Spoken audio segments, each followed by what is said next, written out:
Hey, BookTube world. It's Peg. I'm back at the History Shelf. Thank you for joining me again on this Sunday afternoon. I am feeling particularly happy. I am feeling much better. I was not feeling too well the last several days, but all is good news. I'm feeling well, getting back to normal. And I left you guys with a video before I took a few days off. And I promised a second one, but I didn't get around to making it. But you know what? I'm going to make up for it today. And how am I going to make up for it? Well, I'm feeling happy. I'm feeling good. And today's the day. You know, I have to apologize for being such a cruel temptress and that I have teased and told you guys and tantalized you all about the ultimate Hamilton book haul, which we've had a penultimate Hamilton book haul video on this channel recently in the last few weeks. But this one exceeds it, I think, by at least 2 items. So I think we were looking at 21 items. So are you ready? Can you see it next to me? It's so big I had to roll over Martine's work chair. We both have the same ergonomic work chair. As you do, you know, they're not cheap. They are like one of the top of the line chairs. Anyway, they're awesome. I have to put this huge box on the chair next to me. Just otherwise, I'd be leaning back in and out, and then the sound would be cutting in and out. Anyway, we've got a crap ton of books. So, for all of my friends out there who tell me all the time that they always grab a pen and paper when they watch these videos, you're going to need a big piece of paper. If pause frequently, take breaks. I might have to break this up into 2 videos. Because even on top of this, I had a smaller Hamilton book order come in, so I still need to show those to you guys as well. Again, I do this because I think these are interesting titles. You can get them at a fairly cheap price, and I know that, you know, hey, we're not millionaires, right? And a lot of times your library doesn't have these type of titles. So I do that just so that you can get out there, and if you want to get your own copy, you know where to go. Having said that, are we ready? Let's start, shall we? We're going to start with some paperbacks real quick. Okay, so this is, again, I was on a kick at the time. I was watching The Crown again, rewatching The Crown, and was really just intrigued by the Queen Mother in the earlier seasons, and I wanted to know more about her. So I looked around for some great titles on her, and this one had a lot of really great ratings, and apparently is very witty and funny. This is The Quest for Queen Mary, edited by Hugo Vickers, but it's by James Pope Hennessy. And Hilary Mantel even said very funny and astute. A.N. Wilson, every page is a gem. It says here, when James Pope Hennessy began his work on Queen Mary's official biography, it opened the door to meetings with royalty, courtiers, and retainers around Europe. The series of candid observations, secrets, and indiscretions contained in his notes were to be kept private for 50 years. Now published in full for the first time and edited by the admired royal biographer Hugo Vickers, this is a riveting, often hilarious portrait of the eccentric aristocracy of a bygone age. So, little paperback, you know, and I got it for a song.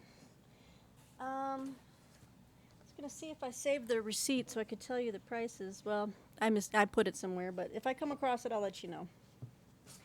So I have been wanting to read this book for a long time, and it's a classic, but it came in this nice vintage classics edition. And this is Ford Maddox Ford's Parade's End. Look at this beautiful vintage edition. I think it was $6.95, maybe. Might have been $1 cheaper than that. So, you know, I'm going to add this to my classics shelf. And, you know, I just want to get lost in, a large kind of, you know, not rambling, but sweeping, dramatic, you know, novel of World War I. And this is it. So, let's see here. It is his masterpiece, a tetralogy set in England during World War One, and it was first published as 4 separate novels. Some Do Not, No More Parades, A Man Could Stand Up, and The Last Post between 1924 and 1928. Okay, explores the world of the English ruling class as it descends into the chaos of war. So this big chunks. This says all. This is the entire set of those 4 little novels that he released. So I picked that one up as well. You know what? The dog needs to go out. I'm just going to pause real quick. Okay, and we're back, and we have Martine off in the distance. Oh, hi. Hey, everybody. She says, "Hey, everybody." Sorry. Yes, we're having some fun out here. We have electric fly swatters that can. We've been having fun. Bug zappers, pizzappers, as we call them, out on the patio. They kind of, you can turn them, charge them up, stand them up on the little stand, and God, one of the flies got jacked up. It was really kind of gross. But anyway, this is what we do over here for fun. No, it's not. It's not. But we've been having a lot of bug problems this year. It's better than the Olympics. You're absolutely right. Yeah, better. Better left unsaid. The more left unsaid, the better. I just said that 2 different ways. Okay, moving on. We have another paperback here that I picked up. This is, I was interested in this because, of course, there's a million different biographies written about this woman, but the writer here, I'm intrigued by some of his work, and I have some of his work in New York Review of Books Classics editions, and this is by Stefan Zweig, and this is his biography of Mary, Queen of Scots. And this is called the acclaimed classic biography of Mary Stuart. Now, this is a beautiful Pushkin Press edition. You don't see Pushkin presses a lot. But sometimes you can score these really nice editions at HamiltonBook.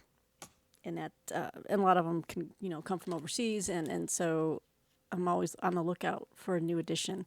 So anyway, this is the classic biography by one of the most popular writers of the 20th century.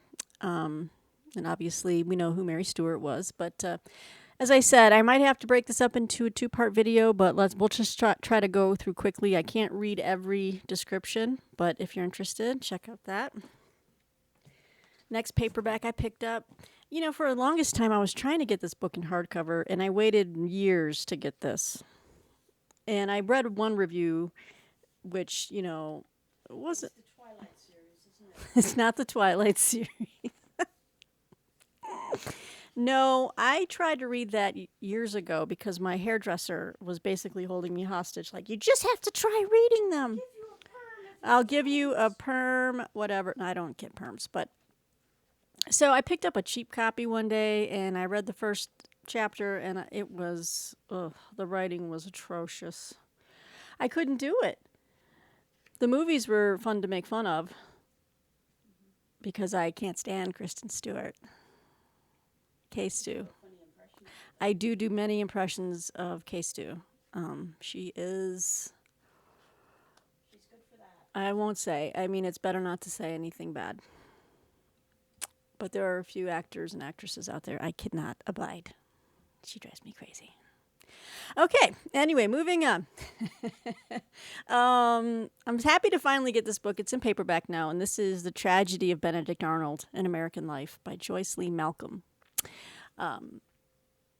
Now, for the longest time, and this is put out by Pegasus Books, and so this was at a really good price and finally came out in paperback. But yeah, for the longest time, I was just trying to wait for the hardcover to show up or be marked down, and it never was, which kind of indicates to me that it's a really good book. I think so. Let's see. Now, I think the review I read kind of indicated that she's very apologetic for Benedict Arnold. She's, it might be more of a, not a, maybe just an apology, I guess, of sorts. But let's see here. Joyce Lee Malcolm skillfully unravels the man behind the myth and gives us a portrait of the true Arnold and his world. blah, blah, blah. There was his dramatic victory against the British at Saratoga in 1777 and his troubled childhood in a pre-revolutionary America beset with class tension and economic instability. Says it's it's nuanced and So the tragedy of Benedict Arnold sheds new light on this controversial figure, as well on the nuanced and complicated time in which he lived. But it was starred on Book List. Kirkus Reviews gave it a good thumbs up, as well as the Wall Street Journal. So I figured how, you know, bad can it be? I mean, it can't be bad, but I think it does take a side, and it's it kind of apologizes for Arnold. I think. He was a misunderstood dude. I don't know. We'll find out after I read. He was writing in the wrong direction. Is that right? Writing. Paul Revere. Paul Revere. Oh. Listen, I wasn't. She was. Hey, she's from Ireland. She's not from here. She doesn't go here. You don't know her. You don't know her. You don't go here, Martine. You don't know the history. She's from high school in Canada. You don't know her. Isn't she a hoot? All right. Damn. I did say I'd go upstairs, and you were like, no. She did say, I can go upstairs while you make this video. I said, no, stay. People miss you, right? I know everyone does. Watch, the comments will be like, we miss Martine. We want, put her on the camera. Comments will be, oh, I remember why I don't miss Martine. Oh, someone, there might be a few of those. Thanks, man. No, just kidding. No, because, Martine, what's great about Martine is she doesn't pull any punches. Right or wrong? Right or wrong. That's my girl. Okay, so this book turned up in paperback edition. I think this might have been the most expensive out of the bunch, maybe $15, but or maybe 10. I don't remember. This is The Eternal City: A History of Rome by Ferdinand Addis. I have several. This is another great book by Pegasus Books. This is just a nice, kind of trade paperback, nice lays flat kind of book, I have several, obviously, a shelf full of books on Rome, but it's just such a great story that, to me, I can keep reading about it. So why not? You know what I mean? And someone else writes it and writes it differently and tells it from different angles and perspectives. I'm down for it. So, and I've seen this book kind of filtering around for a while, and I just love the cover, too. I'm not going to lie. Look at that beautiful painting. So that's the other trade paperback I picked up. Let's see if I've got all the paperbacks. Well, okay, so I picked up one more paperback, but it's fiction and it's mystery. It's I was thinking, I was toying around with the idea of starting out a new mystery series, like with a new character. And this one's like set in like Louisiana, and it's really interesting. I've been to New Orleans a couple times. I've been to the French Quarter, and I have no desire to live there. But anytime I see like a movie with like detectives and it's set in Louisiana or New Orleans, I'm just so, I don't know. I just find that it's good. It's just really good, and I'm intrigued with the whole culture down there. Wouldn't want to live there, but I'm intrigued by it. Anyway, so this is the Dave Robichaux series, and I think this is the first book in this series. And so I picked it up, and it's the original Simon & Schuster paperback from 1987. This is James Lee Burke's The Neon Rain. I noticed Book Outlet also had several of these in this kind of cool edition with like different colors and different paint, just artwork on the front. But when I read a series, I want to read it in order. So it's kind of hard to find numbers 2, 3, 4, 5, and then they start picking up and you can get the others. But maybe I can skip around. I don't know. If any of you have read the Dave Robichaux series, detective series, please let me know. Or if you like James Lee Burke, I'd like to know if this is worth getting into. It was so cheap, I just said I'll pick it up. And if the consensus is no, don't, then I'll probably pass it on to someone or. But let me know what you think. Okay. Is it worth the cup of gumbo? Isn't she great? She just always... I love it. Yeah, she's just not, you haven't been on my video in forever. Okay. Oh, and this book. Okay. So I got this, and I was thinking of this book with Vin in mind at the Revenant. Revenant Reads. Um, this is right up your alley, Vin. Are you ready? This looks really good. Hamilton Book, and I know you said it's dangerous for you to go there. I mean, maybe you already have this book. This is Samurai Revolution. The Dawn of Modern Japan, seen through the eyes of the shogun/samurai.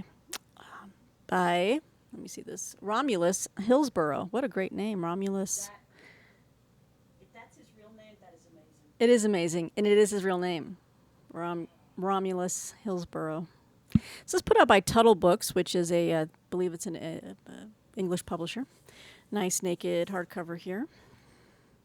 Let's see.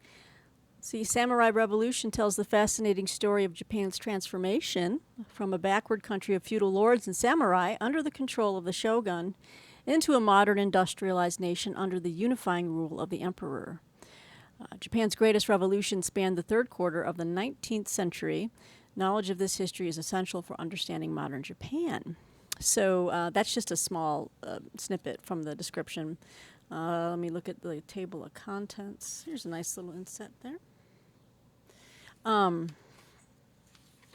It's a nice little volume. Book 1 is, we cover the fall of the Tokugawa Bakufu. Book 2 is the rise of Imperial Japan, like 1868 to 1878.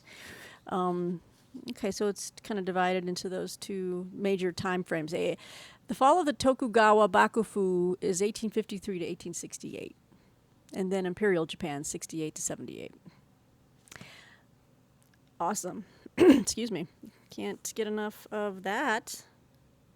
Or Ghost of Tsushima, which is a really fantastic game on PS5 or PS4. Why would Tom Cruise be on the cover? Oh, God. No, thank goodness, Tom. No. Well, at least Richard Chamberlain. Well, first of all, yeah, that was weird. Okay, let's not even get into that. Richard Chamberlain can do a much better job and did a much better job than Tom Cruise. I have thoughts on Tom Cruise, too, as well as an actor, but I won't go into it here. Well, thank you for saying that. I will say that. You'd think that since I I don't know, can't stand K-Stu, that I would really hate Tom Cruise. It's, okay. Here's the thing with Tom Cruise. Okay, except for that movie, the last whatever, whatever. Most of Tom Cruise's movies, I'm impressed with the fact that I forget that I'm watching a whack job. I don't even understand. I forget that I'm watching. Listen, like when I was watching Valkyrie, I was like, hey, I could see him as a Nazi officer.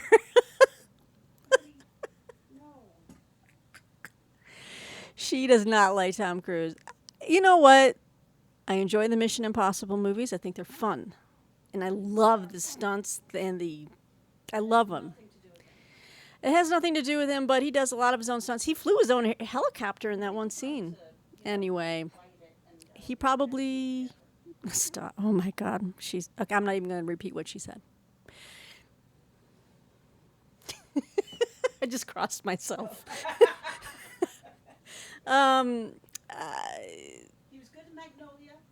He was good in Color of Money. Like, whenever he has to play a complete asshole. When he plays a complete asshole, he nails it.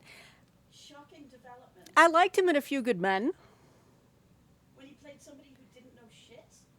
Yeah, but cocky little asshole. Oh, wow. A cocky little a-hole. Okay, we know how Martine feels. He annoys me as a person. But I find that sometimes, not all of his movies, but some of his movies I find are pretty good.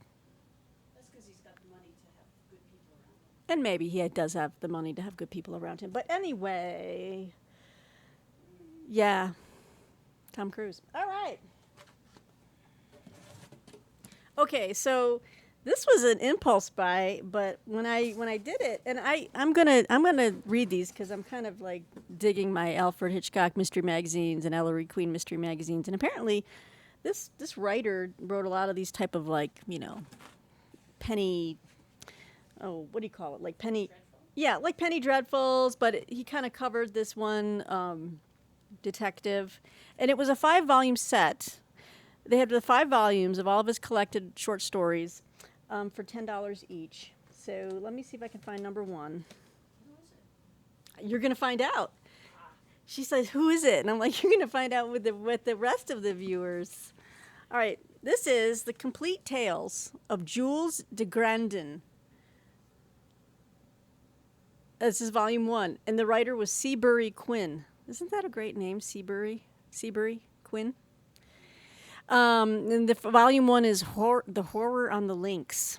So he's like a detective, like a Poirot, except that there's supernatural crap going on. Okay, I think you'd like this too. So this is put out by Nightshade Books, and so I just went ahead and got all 5 volumes.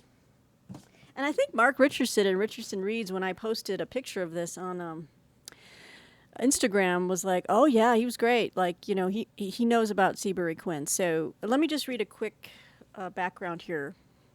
The Horror on the Links is the first of 5 volumes collecting all of Seabury Quinn's tales featuring occult detective. This is going to be good. Yeah, occult detective Jules de Grandin. It includes in chronological order all of the stories from The Horror on the Links, which is from 1925. So he wrote way back when. To The Chapel of Mystic Horror, 1928. And then it has an introduction by George Vanderberg and Robert Weinberg. So it says here, available for the first time in trade editions, The Complete Tales of Jules de Grandin collects all 93 of Seabury Quinn's stories starring the supernatural detective Jules de Grandin. I know! That's why I was like, and they're very nice editions. Like, so this nice dust jacket, and each one has a different picture, but they all come in this nice, look at that. It has this nice beige kind of imprint. And then, these are a nice set to have. And I think they're still available if you guys are interested at Hamilton Book. So it collects all 93 of these tales. And I think it would be fun because, again, I'm really enjoying just, I love my mysteries and detective stories. But also, it's kind of fun when they throw in, like, the supernatural element, right? It's like one of those TV shows we kind of watch sometimes. Well, it's like that. So I guess Supernatural would be the nearest equivalent, right? Where those two guys were. Anyway, but so this is volume 1, nice hardcover. Then we have volume 2, which is The Devil's Rosary. Oh, look at that cover.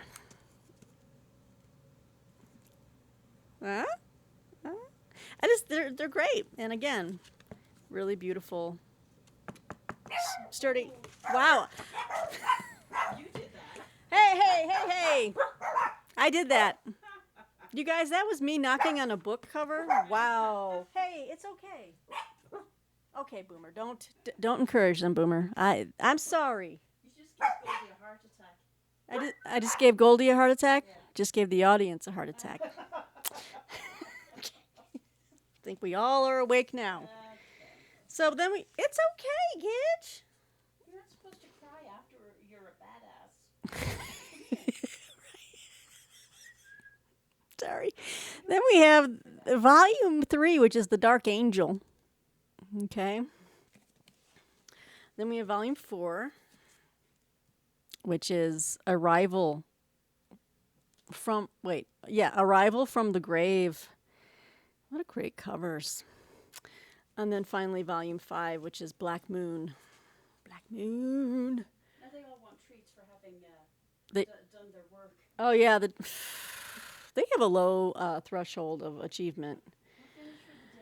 They're like, we did our duty, treat time. They did not. Okay, so we have the 5 volumes here. Great. Okay, so back to like wait. Let me see. I might have one more like detective stuff here. Yeah.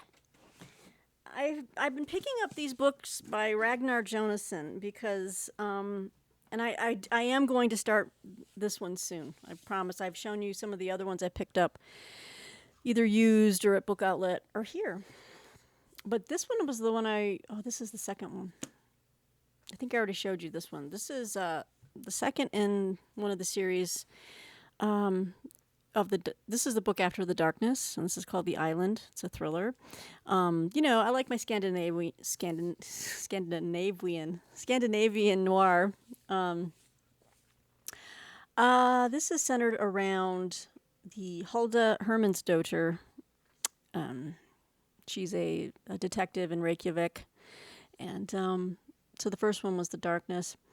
And he writes a separate series with another detective, a man, Ari Thor.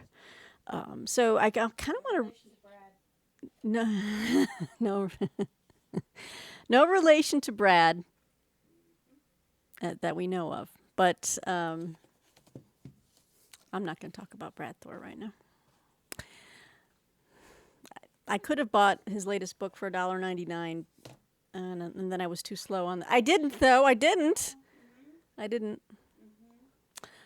So, I picked this one up because I want to get these. I think there's like 3 or 4 of the Hulda Hermansdotters out there, and then this one, it's like a smaller edition, and this is Blackout, and this is the Ari Thor thriller here. So, again, I like my mystery and detective stuff, and I'm always looking for new series. So, okay, so I got those 2. Now we're back to history. We're doing pretty good on time. I don't think I need to. Well, we'll see. You never know. You never know with me. Oh, yes. So this finally got down to a price that I was happy with. And this historian sadly passed away. Was it earlier this year? I think it was last year. It was last year. John Julius Norwich. I have many of his books. And this is his last book, I believe, A History of France.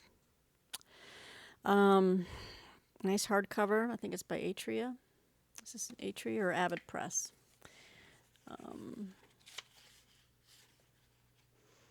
No, Atlantic Monthly Press. Yeah, Grove Atlantic. Okay. So this was his last book before he passed. And let's see here. A renowned historian known for his stylistic panache and expert command of detail, New York Times bestselling author John Julius Norwich has, in his last work, crafted the book he always wanted to write, A History of France. Let's see here.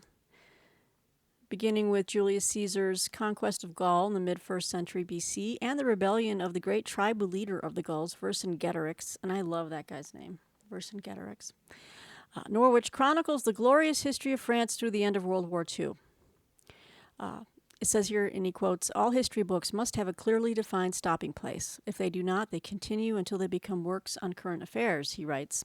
The year 1945 closed one era and started another. All right, so this one takes us all the way up to the end of World War II.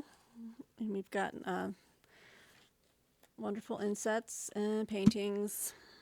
And that's his last work, and I really wanted to get it, and I wanted it in hardcover, so I was happy to lock that on at HamiltonBook. All right, jumping around a little bit. This one is a recent book that came out, and I wanted to get it. Came out last year, 2020. Another Pegasus book. Boy, they put out great history. I'm just saying.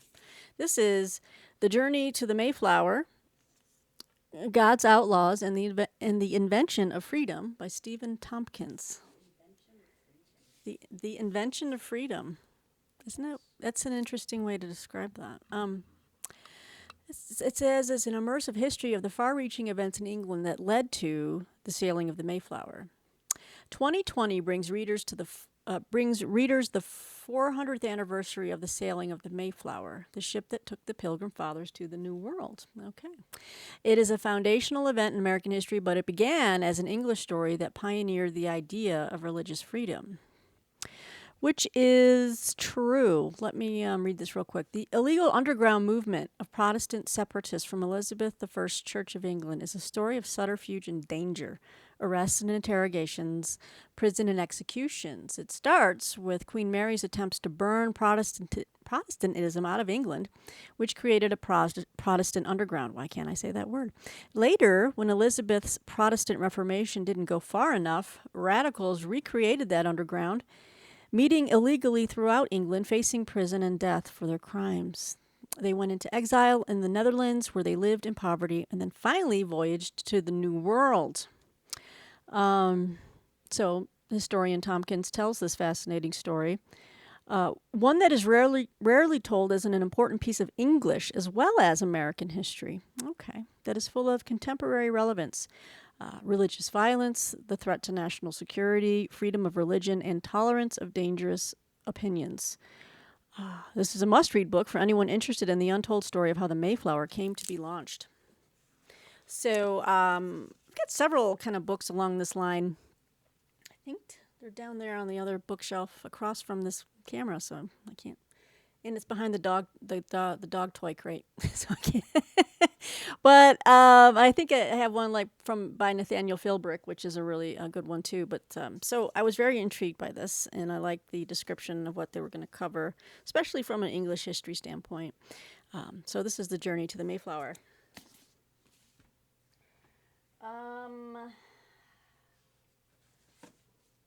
Okay, also along that line. I'm dreading showing one of these books because I know. Should I leave? It is Brad Thor's. It isn't Brad Thor, but I know. Margaret Thatcher? It's not Margaret Thatcher. What's your third guess of things you hate? I know she'll get it. Buchanan? It's not Pat Buchanan.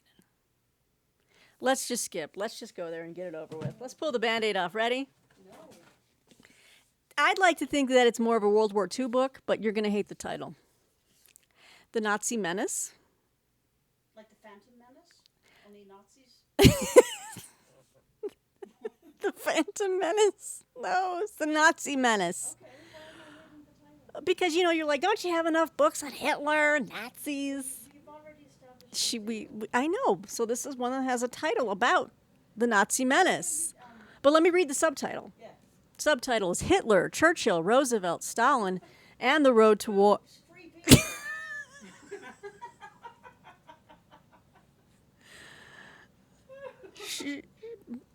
Show us your boo. No. We were watching a documentary on HBO last night about Woodstock 99. That was like a recurring... What a horrible... Yeah, well, there were some bad things that went down, and there was just this constant refrain. Anyway, I don't know if you heard what she said in the background, but it was pretty damn funny. People want you to be mic'd up. That's all I can say. I've got you the mics. I've got a lavalier. I've got the second mic. Yeah, but you got to put that on. Cat. She's got to wear the mic. I'm already mic'd up. What did she say? I'm like, Hitler, Churchill, Roosevelt, Stalin, and and what did she say? Boobs, beer, free beer. Sorry. Hey, I marked these videos. They are not for children, so we're covered with the YouTube. I think most children have said the word boobs and free beer. And free beer. Yeah. Well, this book does not cover free beer or the other thing, unfortunately. This is by Benjamin Carter Hett. And, I've seen it. I've seen it on some other channels. This is Henry Holt Publishing, and was a recent entry into the field. This will probably be one of those books I read, and unless I really love it, and if it blows my mind and introduces something new, I'll probably read it and then donate it or pass it along to anyone. Because I'm going to be starting to shed books here, like virus. Sorry, I'm gonna start shedding books. So if I'm in a place where I can afford to mail out books to people, I've done that a couple times for a couple friends on BookTube. But I'm willing to also just know that it's in the works. I'm gonna start, or if you're in the neighborhood, swing by and I can unload because I have a ton of stuff. Anyway, I'll read it and I'll see what I think about it, and then I'll probably pass it along to anyone who might be interested. This came out last year. Again, let's see what is different about this book. There's so many road to war books out there, but says here, a panoramic narrative of the years leading up to the Second World War, a tale of democratic crisis, racial conflict, and a belated recognition of evil. Evil. With profound resonance for our own time. Let's see. We'll see. I'm like, he takes us behind the scenes. He reveals the blah, blah, blah. Okay, I'm trying to find what is different here. Oh, I know this guy. I think, okay, that's the other reason why I got it. I have his other book, The Death of Democracy. That was great. Okay, so as in The Death of Democracy, his acclaimed history of the fall of the Weimar Republic, Het draws on original sources and newly released documents to show how these long ago conflicts have unexpected resonances in our own time. Okay, so he's going to bring in present day stuff, and I'll be intrigued by that. But we'll see. The Nazi Menace. And there you have it. Can I go back a little bit? Martine wants to go back a little bit. Yes? Did you already give a shout out to the series Monarchy? Yes, I did. In a video a while ago, I talked about that series Monarchy. The Churchills? No. What channel was that on again? I want to say it was either Prime or BritBox. I think it was BritBox. Yeah, along with the Monarchy series with David Starkey that we were getting really into, there was a series right before that. It was a relatively short series, right? It was like 5 episodes maybe. But it was on Churchill as a, was it Churchill as a writer? Yeah. Okay, it was like about the literary Churchill. And I think it was on BritBox, and we wanted to kind of, Earl of Duke of Marlborough? oh, it really covered like his life and how he was writing the Duke of about his ancestor, the Duke of Marlborough, right? And juxtaposing his writing of that with his own life events and his entry into politics, and then the road through the war, and how he was and how where he was at each stage. Yeah. Like when he finished volume 1 of that, he was here, and this was happening in his life, Nazism was here. and Nazism was here. And it was a really good series. Tell you what, if we can find a link to that or something, I'll include it in the description box later, if you guys can somehow stream it or find it. It was a really good series. All right. Okay, jumping back to like Tudor times. This one was about $10, but I really wanted it because I've always been intrigued by, people call her Bloody Mary, but she was Queen Elizabeth's, half-sister. They made her out to seem horrible in the movie with, what's her name? Not Kate Winslet, sorry. Blanchett. Kate Blanchett. She's played by somebody from AdFab. She's played by somebody from AbFab? Yeah, by the editor in the fashion magazine. Oh, she is. Yeah, it was. As soon as I saw her, I'm like, oh, that's that chick from AbFab. Walking around complaining about this, that, The editor, yeah. Sorry, guys. We love AbFab here. All right. This is The King's Pearl. Henry VIII and His Daughter Mary by Melita Thomas. This was $10, but it's a beautiful hardcover edition. Is this put out by Amberley, which is an English publisher? Yeah, you can tell because the front cover says it's 20 pounds. The book is 20 pounds. I love it. Again, Hamilton Books is great for finding these just overseas editions, and I dig that.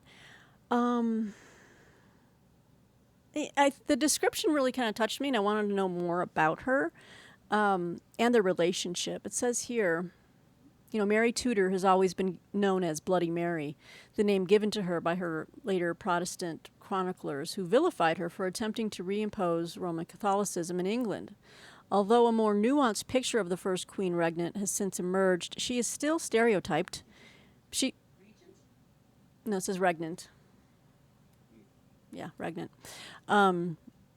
She is still stereotyped, depicted as a tragic and lonely figure, personally and politically isolated after the annulment of her parents' marriage and rescued from obscurity only through the good offices of Catherine Parr. Although Henry doted on Mary as a child and called her his, quote, pearl of the world, end quote, her determination to side with her mother over the annulment both hurt him as a father and damaged perceptions of him as a monarch commanding unhesitating obedience. However, once Mary had finally been pressured into compliance, Henry reverted to being a loving father, and Mary played an important role in court life. That's interesting. Well, he was a sociopath. Henry VIII, sociopath. As Melita Thomas points out, Mary was a gambler, and not just with cards. Later, she would risk all, including her life, to gain the throne. As a young girl of just 17, she made the first throw of the die, whatever, defiantly maintaining her claim to be Henry's legitimate daughter against the determined attempts of Anne Boleyn and the king to break her spirit. Aww. Mare, sorry. Mayor of Windsor. You murdered my dirter. Sorry. Mayor of Easttown, Mayor of, I don't know if you guys are following along or not. It was a show on HBO with Kate Winslet. It's outstanding. Great Pennsylvania accents. Dilko. So this is the King's Pearl, Henry VIII and his daughter Mary. So I just thought this would be a wonderful addition to, I think I have another book on Mary, but I'd like to have one that really kind of delves into their relationship as father and daughter. Because most time you just read about him just being a complete bastard to everybody. You know? Well, yeah. He's a complete... Yeah. And you're looking for the one, like, needle in the haystack. It's like he loved dogs and had wonderful handwriting. You know, it doesn't... Everyone has at least one good thing about them, right? He was probably a great foodie. he was... He knew his mutton He was a great foodie, and he knew his mutton. and his blood sports. Yes. Yeah. Yes, he was a very good jouster. He was a big athlete before he went and lost his waistline. He lost his control. That guy lost control.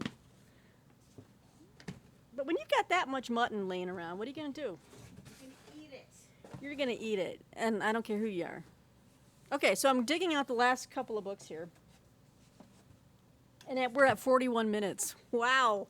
I might have to make a second video of some of the other Hamilton books I picked up here and there along the way. Okay, so this was just a standard kind of, I don't know, catch-all type of book. It's put out by Prometheus Books. Let me see when it came out. Nice work on, like, philosophy. It came out in 2016. This is The Wisdom of the Middle Ages by Michael K. Kellogg. Sorry for the glare. There you go. By Prometheus Books. It's a survey, of important works from late antiquity to the beginning of the Renaissance, and it reveals the depth of thought and the diversity of expression that characterized the Middle Ages. Michael Kellogg demonstrates that medieval thought owes far more to ancient philosophy than is generally supposed. That poets of this era were as sophisticated and nuanced as their ancient counterparts, and that writers of this time anticipated most of the lines of inquiry that gave rise to the Renaissance. Isn't that fascinating? Some of the things he covers or examines, are philosophical treatises, memoirs, letters, tales, romances, epics. Among the authors discussed, we're looking at Augustine's Confessions, Boethius's The Consolation of Philosophy, Beowulf, the writings of Abelard and Heloise, Francis of Assisi and Thomas Aquinas, The Song of Roland. I mean, we've got Chrétien de Troyes, the Arthurian romances, and Dante's Divine Comedy, as well as Boccaccio and Chaucer. So, I thought it would be a nice way to kind of dip my toes back into, medieval and ancient, kind of philosophy, and it was a really good price. So pick that one up. Okay, so the last one I got, and I'm really excited for, it's nice, big, and nice, and hefty, and brand new, and I think it was $7.95. And I've already read. Help me out here. What is the name of the guy who wrote?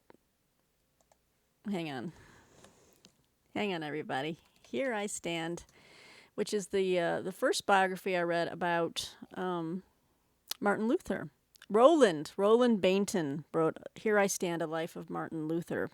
That is what I was thinking of. Okay, let me get back to the camera. But I also heard that this is a fantastic biography. And I have to say, I bought, and I think I already gave it away without reading it, because I'm like, I shouldn't have bought it until I at least read a review. Let me see here. Ugh, yeah. Well, you guys let me know what you think. But I bought. Hang on a second. I bought this a while ago, and this is the Martin Luther, the Man Who Rediscovered God and Changed the World by Eric Metaxas, who I thought was kind of. I liked his stuff for a while. Back in the day, I even listened to his show. Like we're talking years and years ago. But then the guy kind of turned into a Trump apologist or something, or just a big fan. And I'm sorry, I'm just not, and I'm not here to like start any political debates with people or whatever. But and then I read a review about this book that said, he's kind of like it's kind of lightweight biography on it, and he kind of tried to bring in modern day politics into this, and I'm like, no, that's not.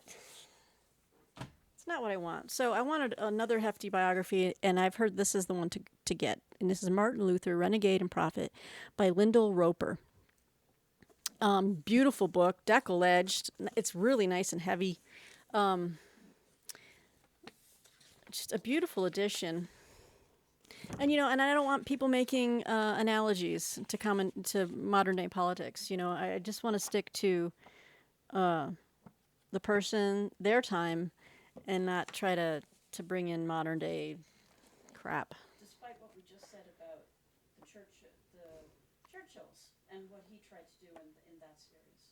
What do you mean? Well, Starkey was trying to pull Winston Churchill's present day issues and how his career was going, and the different political factions that were in ascendance. Okay. You know what I mean? Yes, but it was. Which I think he did a really good job without knowing too much about what Marlborough was up to, aside from his military brilliance. And that's how Churchill kind of wrote those histories, kind of justifying his own acts of what he was trying to do for the country. But yeah, I don't know. If anyone has read this version and this version, it might be a big ask, but I'd like to know, what you thought of the Metaxas version, and what you thought of this one. Because also, I feel like Eric Metaxas, he's written a few books, and I read his Bonhoeffer biography was fantastic, and I think that's why I took a chance on this one, because I enjoyed his Dietrich Bonhoeffer biography big time. And that's how I heard about him. And then I realized, he's on the radio and, all this other kind of stuff. I don't know. I might hang on to this and read both and compare both. But anyway, I really wanted to get this one. This is a really nice edition. So I got it.